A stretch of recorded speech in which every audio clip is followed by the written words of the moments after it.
Thank you.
guitar? The jockey. Remember I played 2 guitars yesterday? Oh, no, I got some. Yeah, I had so much with It's so hard to recreate James's solo on that.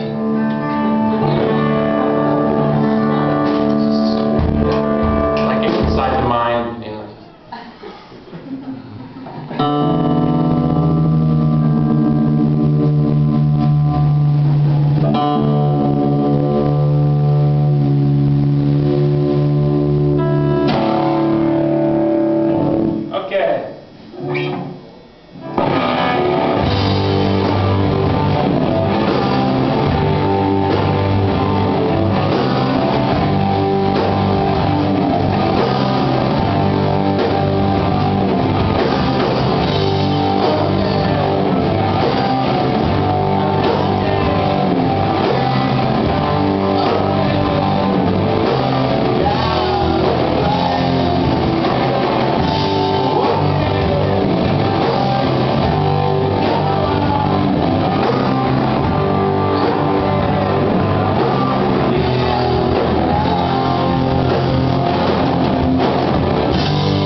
The only difference between me and him is hair.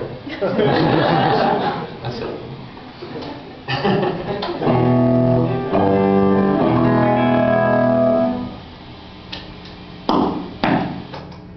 How y'all doing? You good? Good. Yeah. Excellent. How are you? Well, the Bears lost, so that's all that matters, right?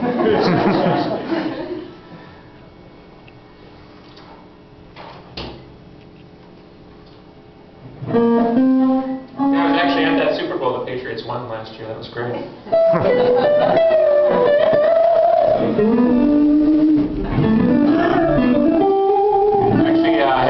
on the 20-yard line in that last play when Welker caught the ball and then ran in and the Patriots won.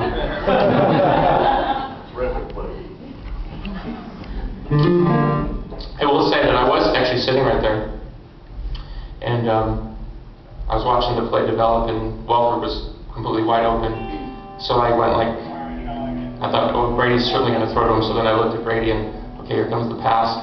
And Welker it was hard to see because I saw the replay 20 minutes later. His body was it was actually a bad throw. He took all he took all the heat for it, but it was actually a bad throw. So in order to try to catch the ball, he had to kind of twist his body this really funny way, which obviously made it hard to catch. So I blame Brady. See, little insider knowledge. All right. Even flow. What?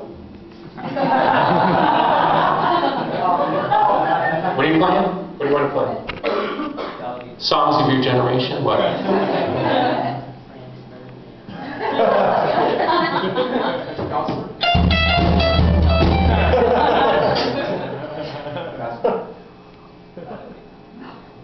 Gospel movie on that.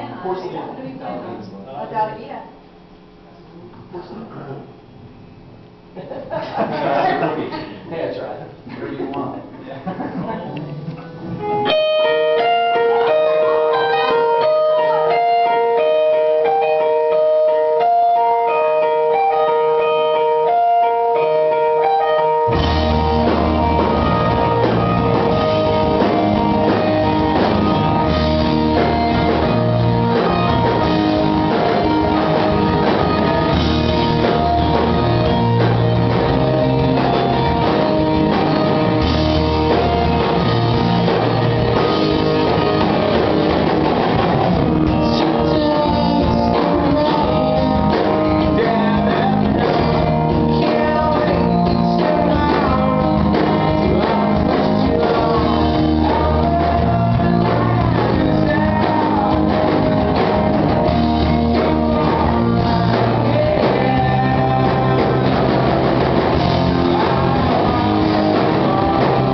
I was wondering, sorry, how is your memoir coming along, and what part is taking the longest and hardest to write? Well, I've written lots of things, but writing a book is like, wow, it's such a different journey. It's almost more like doing an album, where you can have lots of incredible ideas, but if they all don't glue together, it kind of doesn't make sense. And I think that let's call it the basic celebrity biography's been done so many times. Like, I went here, and I went here, and then this happened, and then rags to riches. And so I don't want to write that book, because I feel like ultimately it will just turn into salacious facts versus somebody else's salacious facts, like revelation versus revelation. And I actually think it's way more revealing because it's more about my thought process and my spiritual thought process, like I said, against my life.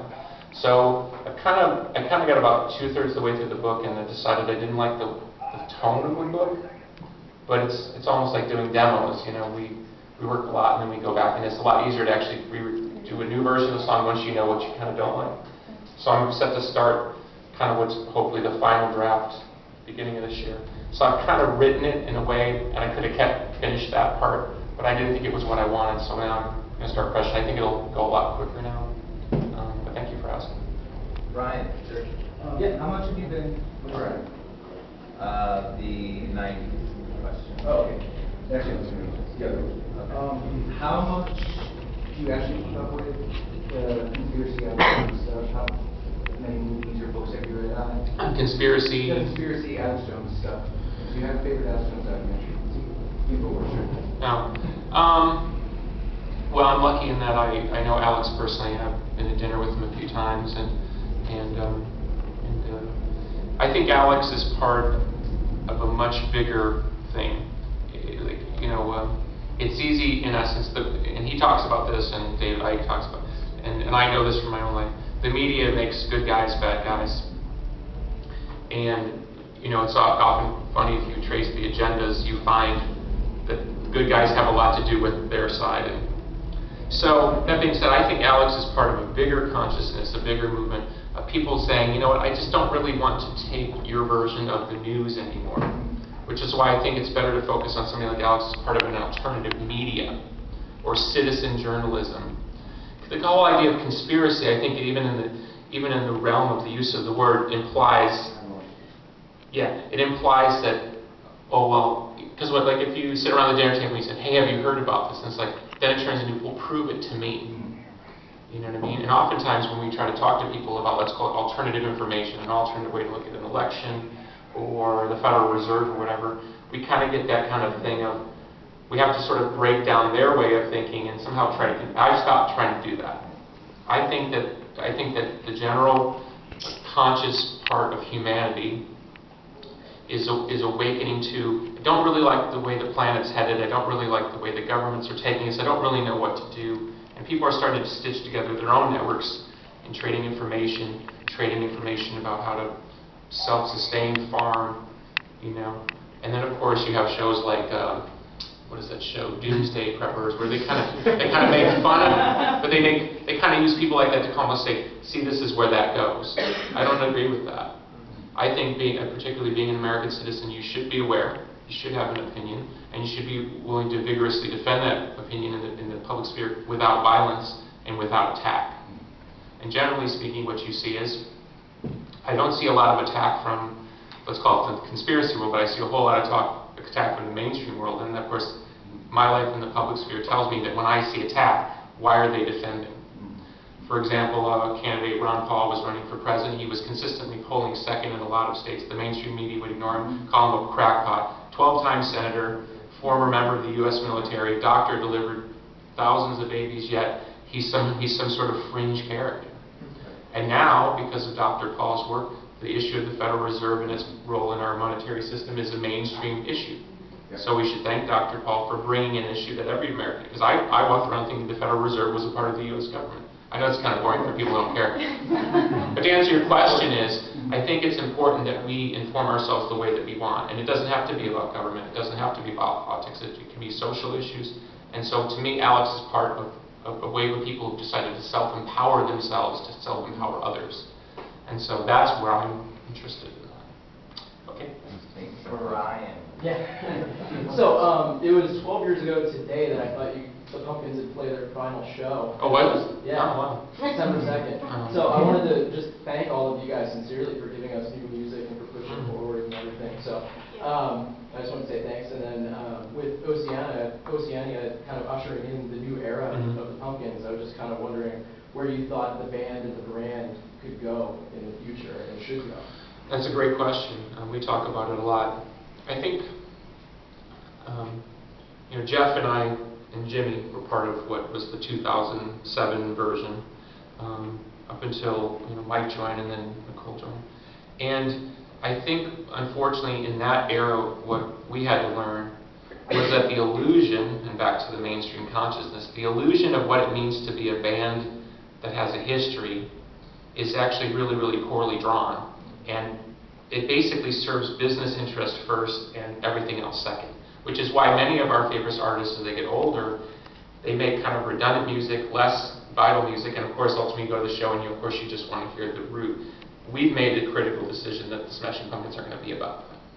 So what I try to tell people, and it's hard for them to negotiate because again we're against a cultural stereotype, which is to do this means we're only here to play old music. Like, for example, I get a rep like I don't want to play old music. Well, we just played 3 old songs. I have no problem playing those songs because this is a cool context. We enjoy it. We talk about what we want to play. We don't want to play. We don't play. So it's the expectation game that's the problem. But again, it comes about the artist because somehow I have some sort of power. I don't have power over the mainstream consciousness about who I'm supposed to be at 45. All I know is in my 30s, I started really studying why most of my favorite artists tended to get lame in their 40s. Right? Part of it is that their audience grows old. They stop paying direct daily attention. So to reinvest in an artistic edge in the band, to reinvest in youth culture, to actually understand what youth culture is interested in, why rock and roll kind of never dies in a spirit way, which is it's always pushing some sort of edge.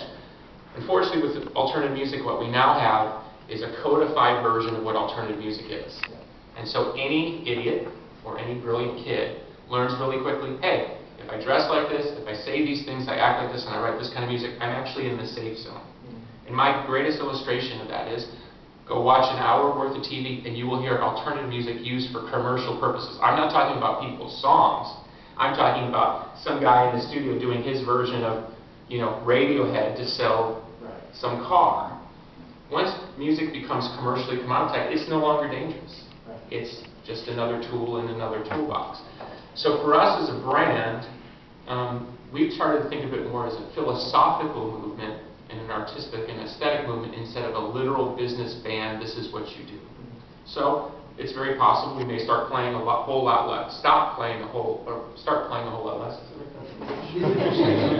and devote our emotional and spiritual energy to things that are more creative, because this industry that we're in right now, particularly this, I don't mean this building, this loop, is basically set up to be a dead end.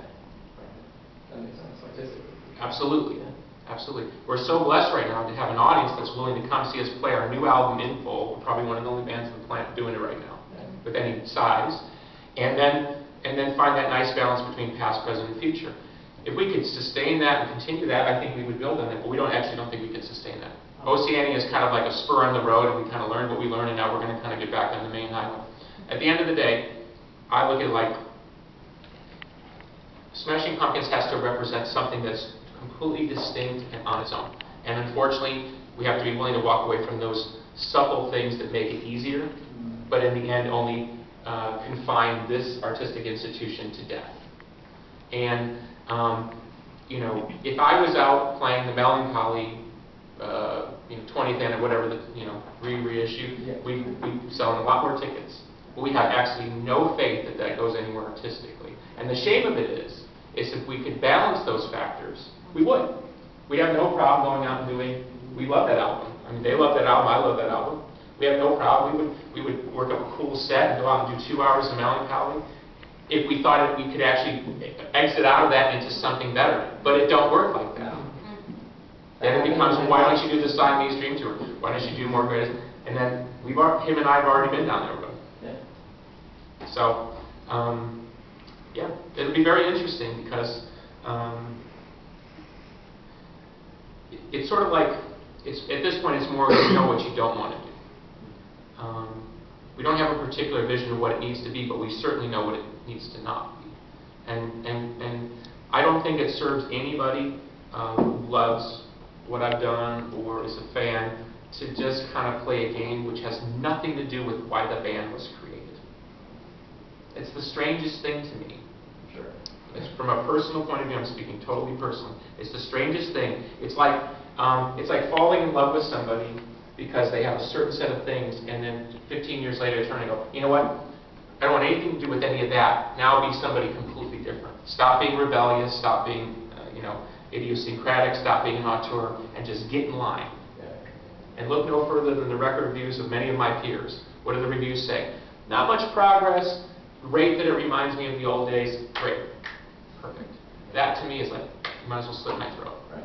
Because that's not who I am. I've never been that person. And honestly, I challenge anybody to point out where I've gone along with the program because it seemed like a good idea at the time, or somebody, fans said, oh no, please go, and where it actually worked. It's never actually worked. So maybe that's just God's way of telling Smashing Pumpkins at all that that is not what this is about. This is supposed to be a rebel outfit. And I'll tell you one thing, and they can speak probably maybe more powerfully than I can. It's way cooler to be that band. Way cooler. It's actually, and I try to tell them this sometimes because obviously they weren't there. When we're in that mode, it's so much closer to what the original band was about and what it felt like to be in the original band than any imitating the original band would never take us. This actually is what it felt like. Fun, cool, little edgy, little silly, and capable of anything. That's what the point is. So if there's a future, it's that. Everything else, fuck it. Awesome. Thank you very much. Thank you.